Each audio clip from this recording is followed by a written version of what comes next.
When you need to knit a small circumference and your knitting needle is too long, you can pull it out and then push back your needle.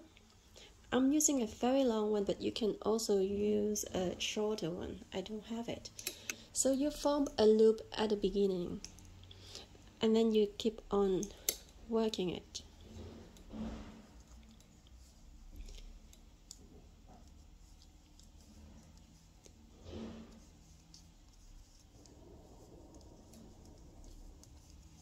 So when you need to work a smaller circumference, you keep a loop at the beginning. You can also make another loop at the opposite side. This way you can work an even smaller circumference. Of course, the more loops you form, the longer the cord needs to be.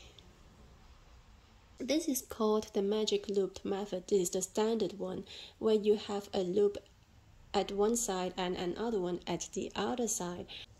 In the standard magic loop method, when you come to the end of one side, you